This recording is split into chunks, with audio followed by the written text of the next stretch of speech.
let me take you back in time to a place without the wonders of the modern world. 500 years ago the earth was dark, a place of mystery and superstition.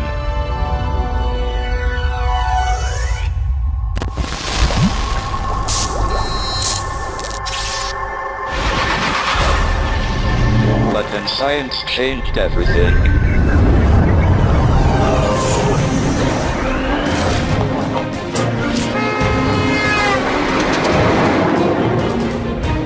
This series will tell the stories of the British scientists who changed the world. We have asked some of the great scientists and inventors of today to tell us about their heroes. Now let's start her up. It opened up a whole new world of the very small. Heat was Thomson's big idea. For me, Hunter is a true hero. Exciting possibility. He made science in Britain really matter. Britain has a tremendous scientific legacy that most people know little about.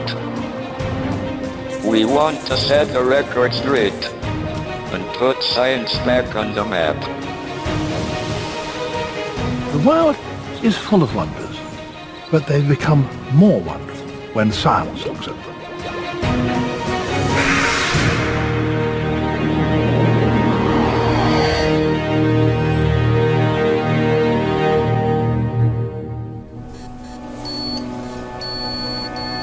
Our story began with a handful of young men who gazed up at the sky and discovered the underlying laws of the universe.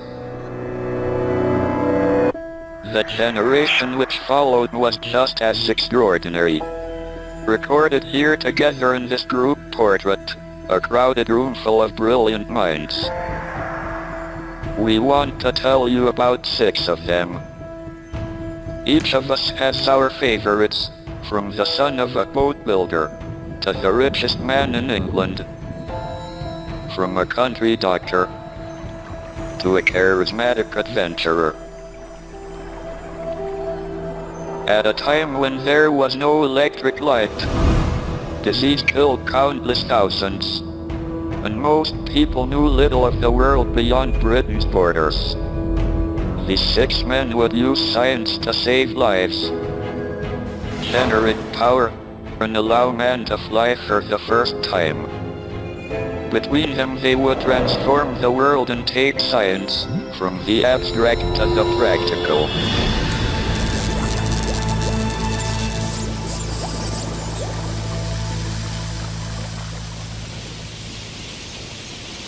My man is the great Sir Joseph Banks, gentleman amateur naturalist, President of the Royal Society for over 40 years, and founder of a tradition of scientific exploration that was ultimately to lead to Charles Darwin. Here he is in the engraving as an old man, right at the heart of the scientific world. Lauded in his own time, today he's little remembered. To me, he's an unsung hero, the founding father of a tradition of scientific expeditions which would have a massive impact on both Britain and the world.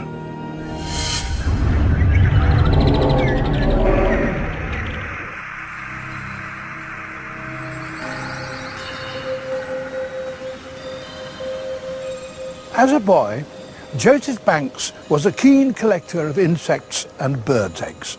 But the story goes that he found his true vocation one afternoon when he was 15, and he went for a swim in the Thames near Eton. And as he got out, he was suddenly overwhelmed by the beauty of the wildflowers on the bank. He determined there and then he would become a botanist. And he was in the fortunate position to have the money to pursue his dream. When Banks went up to Oxford, he employed a tutor from Cambridge specially to teach him botany. This display of initiative and confidence, no doubt helped by breeding and wealth, was to characterise Banks's approach to learning and getting things done. After his father's death, the young Joseph Banks inherited several estates and a vast fortune. And what he did with it was quite extraordinary. Instead of setting off on the usual grand tour of Europe, he arranged to join Captain Cook, who was preparing to set off for the Pacific to find the recently discovered island of Tahiti on the other side of the world. Tahiti already had a thrilling reputation as an island paradise populated by noble savages and beautiful, friendly women. But the scientific purpose of the expedition was to observe the transit of the planet Venus across the disk of the Sun, a rare astronomical event.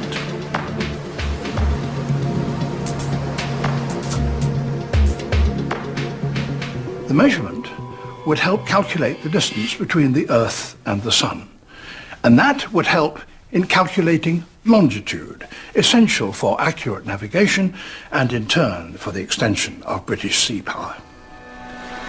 For Banks, it was a wonderful opportunity to discover just how varied animals and plants were outside Europe. By the mid-18th century, Britain's horizons had changed.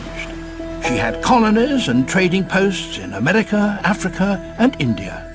This fueled an intense desire to explore, collect, and classify the wonders of the world, from shells to beetles and flowers to fossils.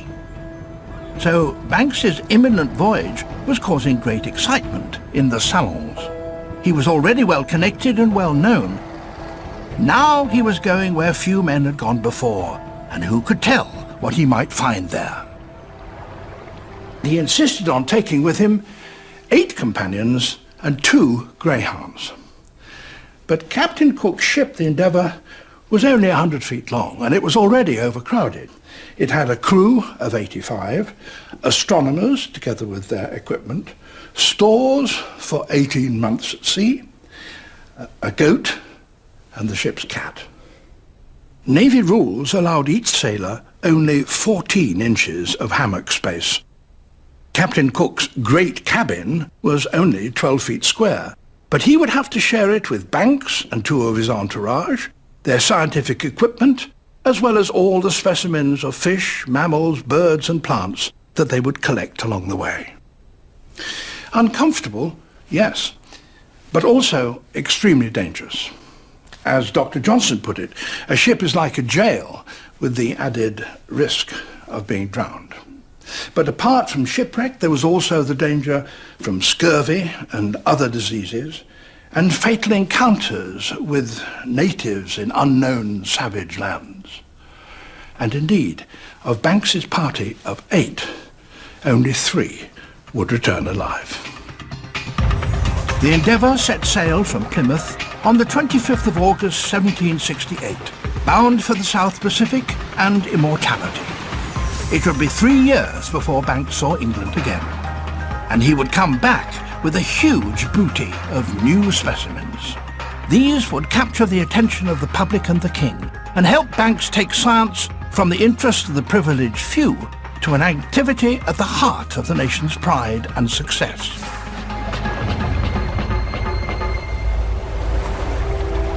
But while Banks and Cook were away on their voyage to Tahiti,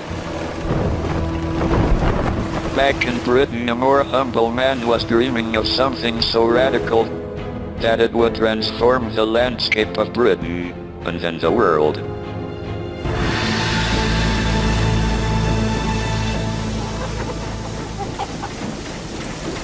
This elegant launch can go upstream or downstream irrespective of the wind. It's powered by a small steam engine. For the whole of human history, man's only source of power was muscle, wind and water. That all changed with steam.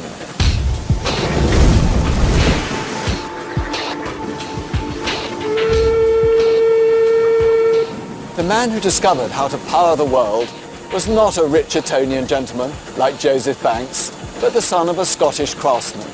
His name was James Watt, and his steam engine was to drive the Industrial Revolution.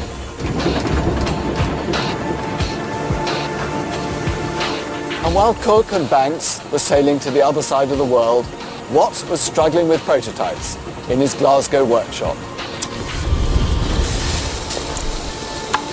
I spent 5 years building 5,127 prototypes, so I know how he felt. James Watt was the son of a shipbuilder on the Clyde, and he would spend time in his father's workshop, much like this, taking things apart and putting them back together again. As an inventor, you always hope for the eureka moment. But the truth is often far more prosaic. And so it was with Watt's discovery. The story goes that he was inspired by watching the lid lifting on a boiling kettle. In fact, his interest in the power of steam began when he was asked to mend a broken model of an already existing steam engine. In 1764, a broken Newcomen engine arrived in Watt's workshop. There were dozens in existence, used for pumping water out of mines. But they were inefficient and expensive to run. This waste of energy began to obsess Watt. He couldn't believe there wasn't a more efficient and much cheaper way of doing things. Then it suddenly occurred to him what was wrong. Steam was injected into the cylinder and then condensed with cooling water to make a vacuum to pull down the piston. To get steam back into the system, the whole thing had to be heated up all over again. The answer was to cool and condense the steam in a separate chamber, outside the main cylinder, instead of inside it. This would speed the cycle up, as well as saving energy. This was James Watt's great idea. That was a breakthrough because it meant that you wouldn't have to heat and cool the cylinder and the piston with every stroke. That would be a wonderful saving of energy and allow the engine to be 3 times more efficient than the Newcomen engine. Fired with enthusiasm, James Watt rushed back into his workshop. Within a few days, he had got the system working. But although it was a moment of genius, it would be 10 years before he had a full-size working steam engine.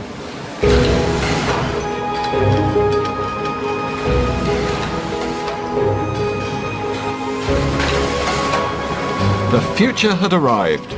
Watt's monsters throbbed day and night. And there seemed no limit to the power they gave to man.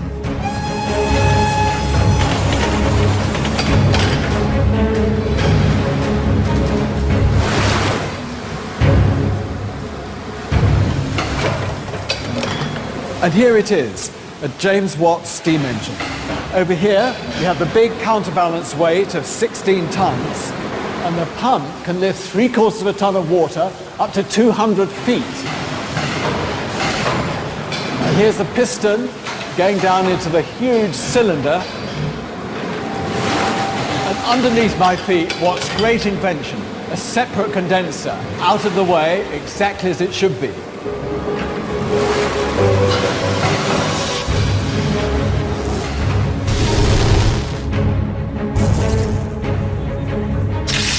James Watt's invention changed the world. He gave almost unlimited power for mines, for factories, for transport, and even the power to make electricity. He made the future and our present.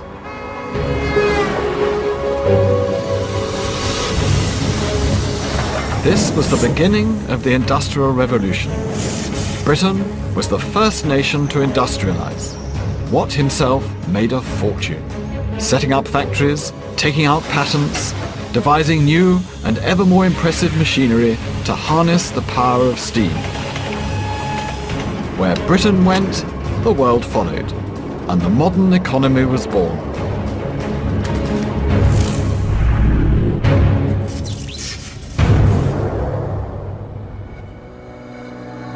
But while Watt was toiling away in his Glasgow workshop, a fellow Scot was scouring the back streets of London, buying corpses.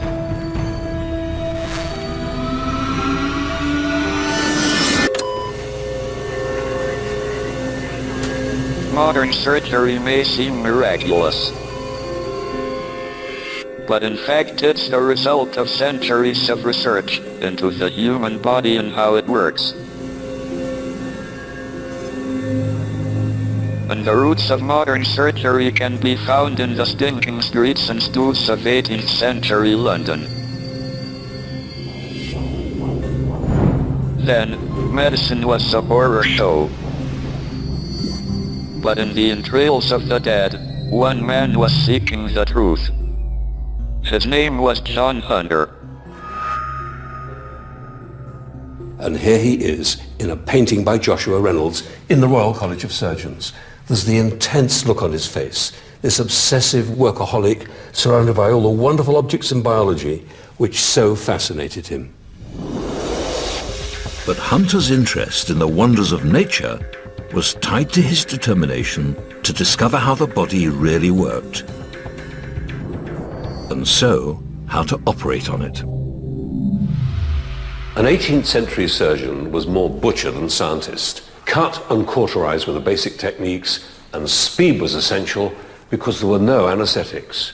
A good surgeon with instruments like this could take off a leg in 15 seconds flat. And if the patient didn't die of shock, there was always the severe risk of infection. The problem, of course, was ignorance. Nobody really knew how the body worked. So what the surgeon did was to cut and hope for the best.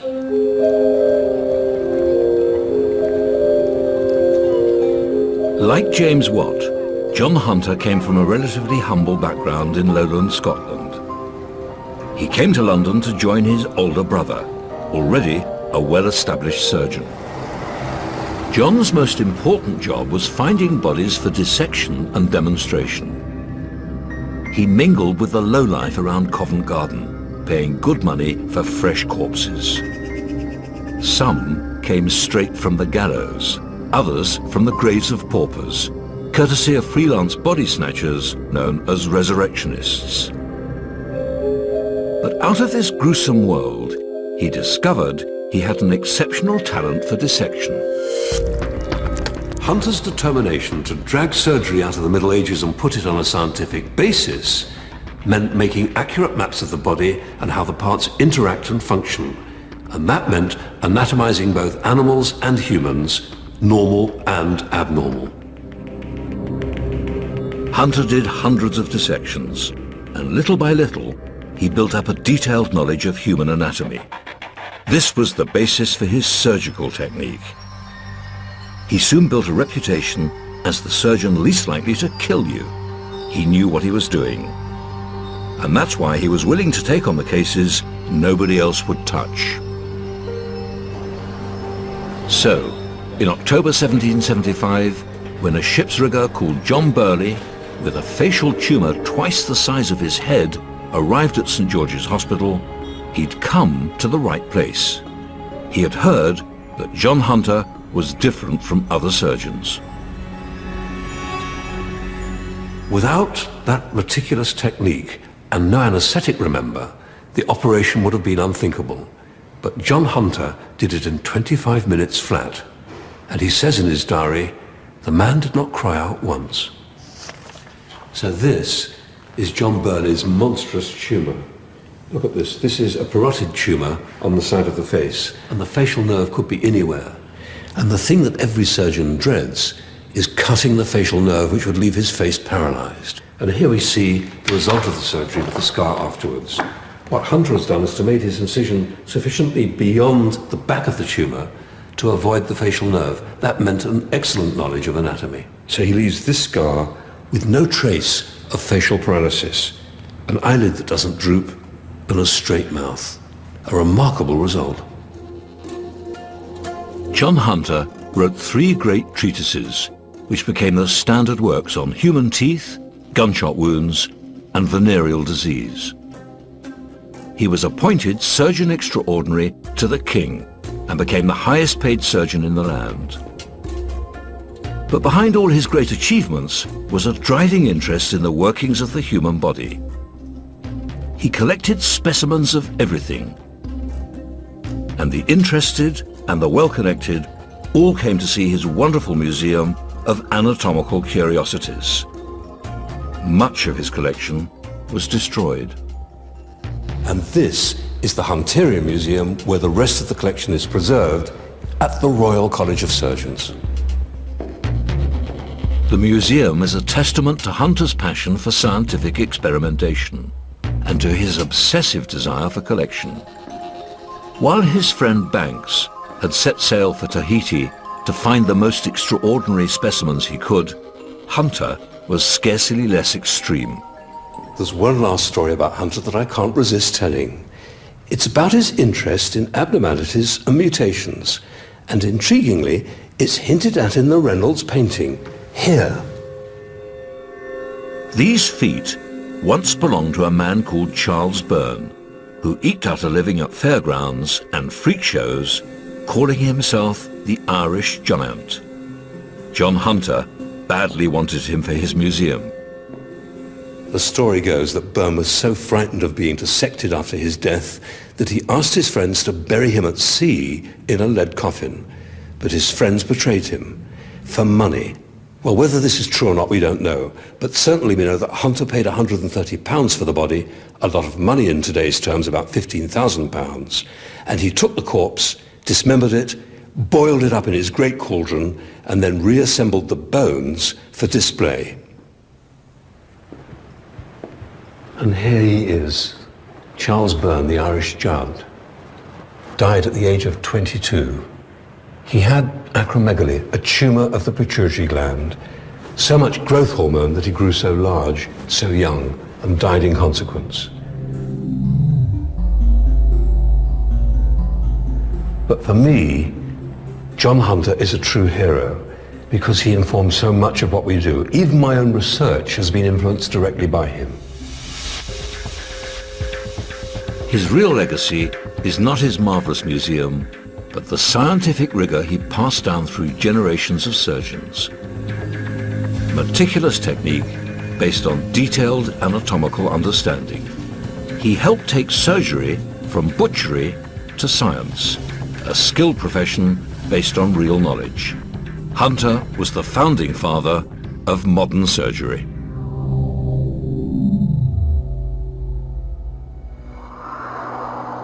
Hunter more than earned his place in our story. But he has another claim to our attention as the teacher of the great Edward Jenner.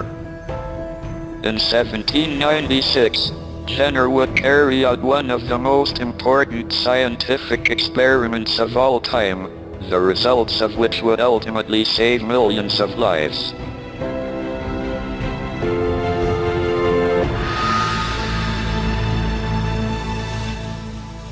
Edward Jenner was a country doctor who lived in the Gloucestershire town of Berkeley. I think he was probably rather a good doctor, but more important, he was a very good scientist, a good observer, a good experimenter, and the idea that he came up with could be said to have saved more lives than any other in medical history. Jenner was interested in everything: natural history, animal behavior, physics. But his interests in these areas are footnotes to his most important experiment.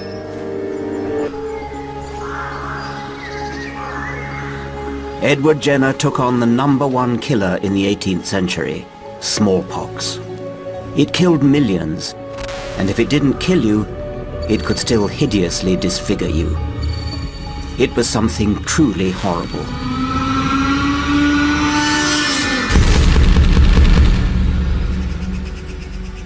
In 1800, the historian Macaulay said, smallpox was always present, filling the churchyard with corpses, tormenting with constant fear all whom it had not yet stricken, leaving on those whose lives it spared the hideous traces of its power, turning the babe into a changeling at which the mother shuddered, and making the eyes and cheeks of the betrothed maiden objects of horror for the lover. Before Jenner came along, it was widely known that people who'd had smallpox would never get smallpox again. From quite ancient times, the practice of variolation, as it later became called, was done. That meant infecting people deliberately with smallpox in a way that was hoped, and with some justification, would not give them full-blown smallpox, but would give them an attenuated form. But this was a very risky practice. Jenner thought a safer alternative might be found in the fields and farms around his surgery. It was widely believed that milkmaids had beautiful skin, and the reason people believed that was that they didn't get smallpox. Could it be that milkmaids were protected from smallpox by catching cowpox? This was the theory that Jenner wanted to investigate.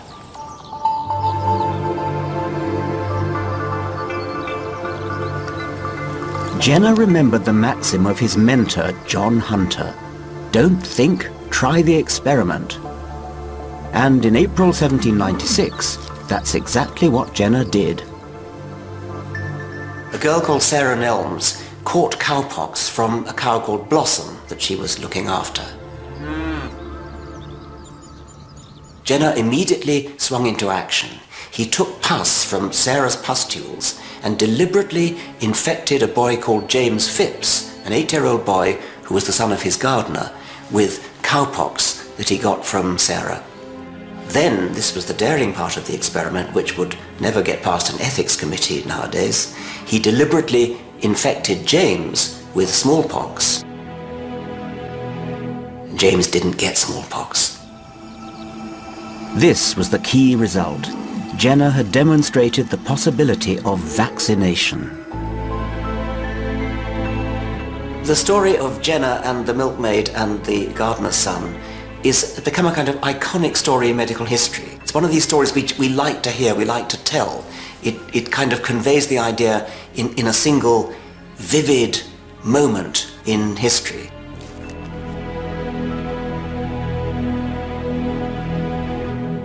Jenner is rightly regarded as the father of immunology, one of the most important medical breakthroughs ever. Many deadly diseases are now avoidable because of immunization.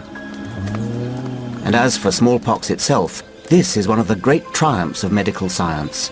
In 1980, the World Health Organization officially declared it extinct. It's sad that today some people are fearful of vaccinations and stop their children from having them.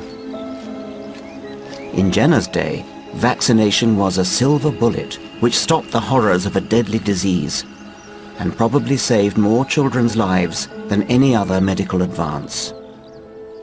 He was, I think rightly, hailed as a hero. Watt, Hunter and Jenner all used their scientific imaginations practically, transforming the lives of millions. But for me, one of the greatest scientists of the 18th century was a man who had no more thought for the purpose of what he did than a butterfly. Henry Cavendish was the richest man in England and one of the most brilliant minds since Newton. The 18th century was a time of tremendous enthusiasm for science. Inspiration was being found not in the cloisters of universities but out on the high seas. In a Glasgow workshop, on the sordid back streets of London, and in the grandest houses in the land. This is Chatsworth House, ancestral home to Henry Cavendish, one of the most brilliant, if strange, men of the 18th century. Henry Cavendish was a silent and solitary man, hugely eccentric and pathologically shy. I guess these days we'd say he's a perfect example of Asperger's syndrome. He even communicated with his servants by writing them notes. In his long career as a natural philosopher, Cavendish probed the secrets of nature with brilliant insights and meticulous experiments. But he wasn't interested in fame or acknowledgement, and often neglected to tell anyone about his discoveries, many of which remained unpublished until after his death. But there was something he did tell people about, his discovery in 1766 of one of the most important elements in the universe. Oh, you've already got your gas in there. You're going to pour the acid in? Oh, let's have a look. Cavendish found that if he dissolved zinc in sulfuric acid... Oh, there you go. He could generate a colourless gas and collect it over water.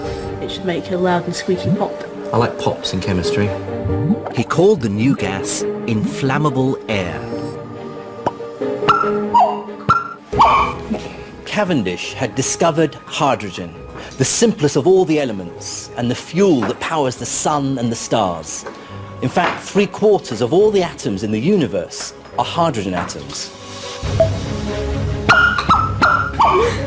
Cavendish filled a pig's bladder with his new gas and weighed it. He found that it was about 11 times lighter than ordinary air. Now, this suggested exciting possibilities.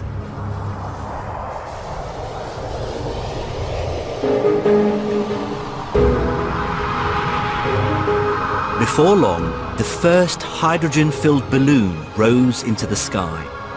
For the very first time, people could see the world from above. Soon they could cross the English Channel, then the ocean. His discovery continued to have an impact long after his death. One day, scientists would find out how hydrogen powers the universe and learn how to make a bomb.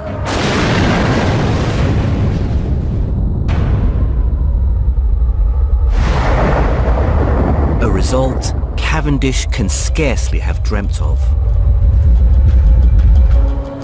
But I can't tell you the story of Cavendish without that of his friend Joseph Priestley. Priestley was his direct opposite. Radical, outgoing, eclectic in his interests and his passions. And it would take Priestley and Cavendish working together to crack the secret of one of the world's most common substances.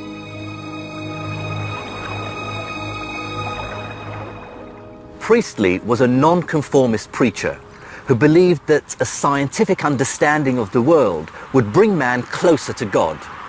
He made huge contributions to electricity and optics, but also to theology and philosophy. His ideas influenced utilitarianism and later socialism. But it was his politics that would get him into trouble.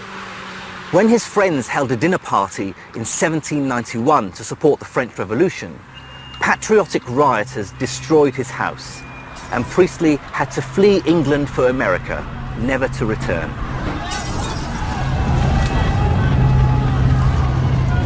Priestley's revolutionary politics showed he wasn't afraid to question what others accepted as a given. This was the key to his scientific genius. 20 years before he was forced to flee the country, Priestley was spending all his spare time in a local brewery, investigating the nature of air. Priestley observed that the air that gathers at the top of the vat had different properties to normal air.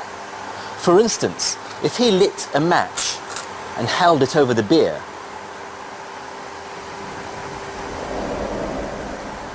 it went out. It's almost spooky because there's no breeze. Of course, what Priestley was observing was carbon dioxide, which forms when the yeast in the beer turns sugar into alcohol. He then studied whether this air was poisonous, and apparently he held various creatures in it. Butterflies and insects were fine, but a mouse had convulsions, and a frog lost consciousness. He later discovered that this air dissolves in water and made it taste good. He discovered soda water. Soon, drinking soda water became a craze that spread across Europe, and the recipe eventually fell into the hands of a German called Johann Schweppes. Cheers. Priestley himself never sought to make money from any of his discoveries, but his brilliance was noticed. Despite his revolutionary politics, without the patronage of the aristocracy, he might never have made his greatest discovery. The Earl of Shelburne heard about Priestley and hired him as a companion and tutor for his children. His wife had just died. Lord Shelburne was fascinated by science, and he gave Priestley a small room in his country home to use as a laboratory. So it was here in Bowood House in Wiltshire over the next 7 years that Priestley did his best work and made the discovery for which he is most famous.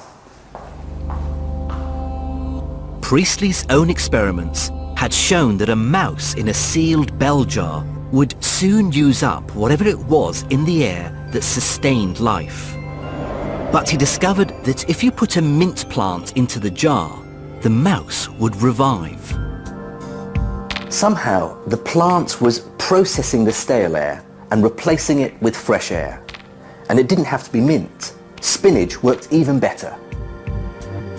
On Monday, August the 1st, 1774, in his lab at Bowood House, Priestley discovered what it was that the mouse needed and what the plants provided.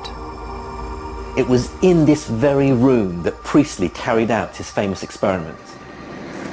He heated some orange mercuric oxide powder in a glass tube. A colourless gas was given off. He was amazed to find it would reignite a glowing ember. A mouse, Priestley found, could live twice as long breathing this new kind of air as it could breathing ordinary air. He'd discovered oxygen, the secret of life.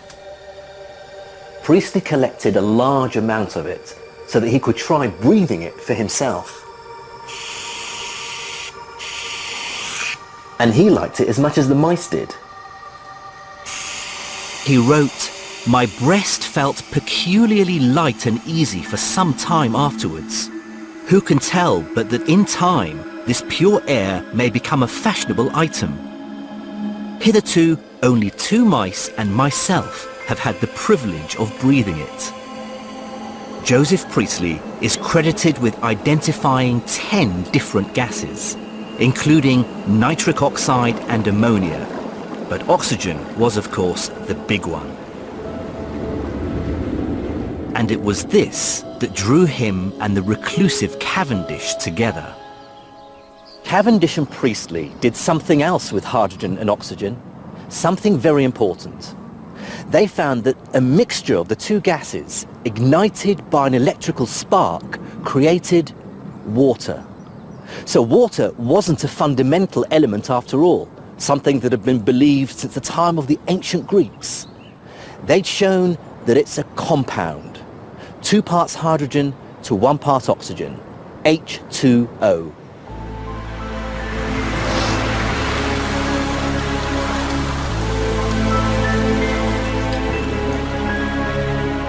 Together, Cavendish and Priestley laid the foundations of chemistry.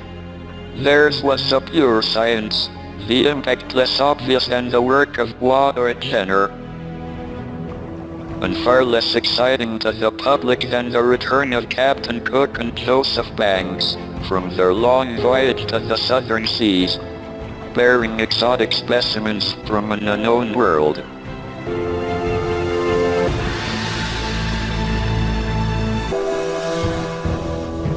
In July 1771, Captain Cook and Joseph Banks arrived back in London after spending 3 years at sea and travelling over 25,000 miles round the world. Several times their ship had been given up as lost, and almost half the crew had died of malaria and dysentery on the way home.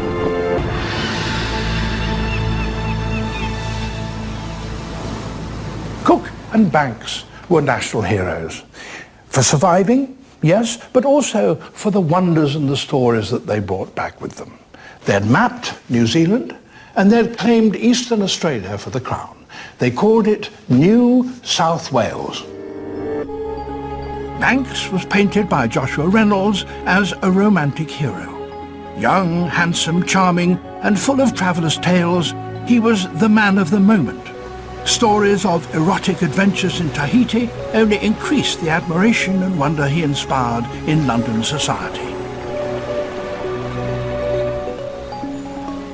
Banks and his friends had brought back with them a vast haul of mammals and birds and reptiles, insects, sea creatures, ethological specimens the like of which had never been seen in Britain or Europe before.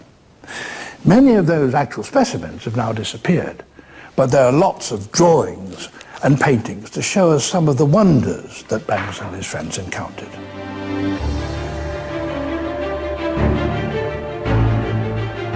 Along with all the plants and flowers, birds and fish, Banks brought back the skin of a strange creature they had shot and eaten one morning in Australia. He commissioned George Stubbs, the artist, to stuff the skin and paint it. Stubbs had to make up a few details, but the result was splendid.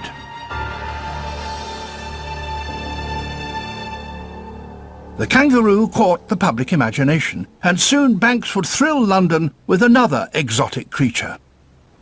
Banks had wanted to bring back a Tahitian with him, thinking, in his own words, to keep him as a curiosity as my neighbours do lions and tigers. And when Cook came back from his second voyage, he did indeed bring a Tahitian, a young man called Omai. Banks fitted out Omai and took him to meet the king. Omai greeted George III with the words, "How do, King Tosh?" and the king was delighted. George III was fascinated by Banks and his discoveries, and the two men became close friends, or at any rate as close as you can be to a king. In consequence, the king put Banks in charge of one of his favourite projects, the botanical gardens at Kew. The boy, who had been inspired to become a naturalist by the wild flowers on the banks of the Thames, at only 30 years old, was put in charge of a vast garden by the river to be filled with flowers and plants from all over the world. Banks was to be the unofficial director of Kew for the rest of his long life, nearly 50 years. Under his influence, Kew became a clearinghouse for plants like tea and rubber. New species were introduced around the empire, tea and hemp to India, breadfruit to the West Indies. These botanical invasions changed landscapes and lives, fueling the expanding empire and making Britain rich. More than this, Banks was also president of the Royal Society. Under him, the society grew from a small association of natural philosophers to an increasingly influential group of practicing scientists. But for all his grandeur, Banks himself never lost his fascination with the exotic and the wonderful, regardless of any apparent utility. Here is a superb example. It's the oldest pot plant in the world. Encephalatos altensteini. It's only once borne a cone in 1819, and Joseph Banks came here to Kew specially to see it. It proved to be his last visit. He was crippled with gout, and he died a few months later. Joseph Banks put botany and zoology firmly on the scientific map. He revealed how rich and biologically diverse our planet is. He excited the imagination of the king and of the public. He made science in Britain really matter.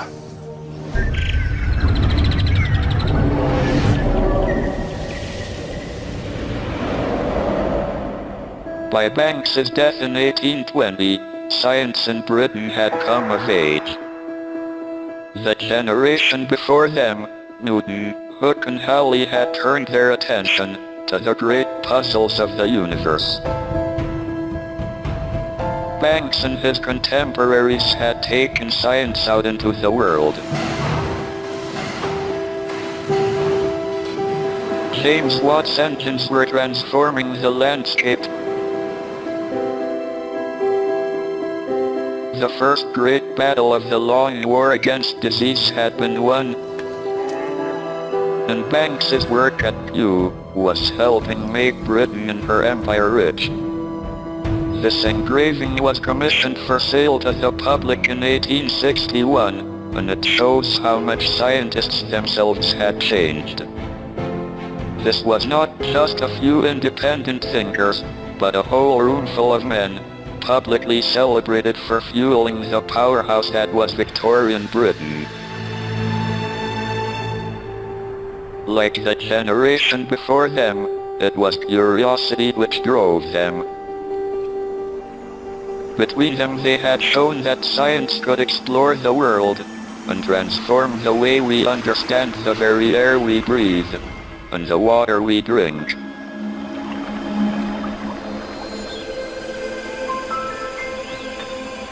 The world is full of wonders, but they've become more wonderful, not less wonderful, when science looks at them. You may pick up a rock and find what is clearly a seashell in it. And you may say that is wonderful. Indeed it is.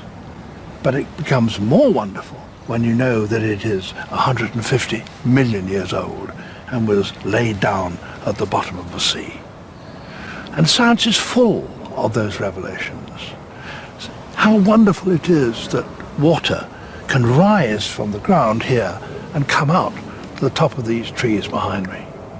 Science explains that. It's more wonderful, not less.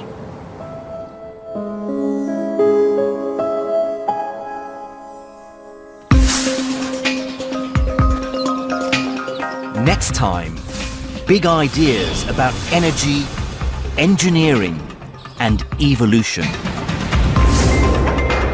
The Victorians revolutionized communication, turn on the lights, and start building the world we live in today.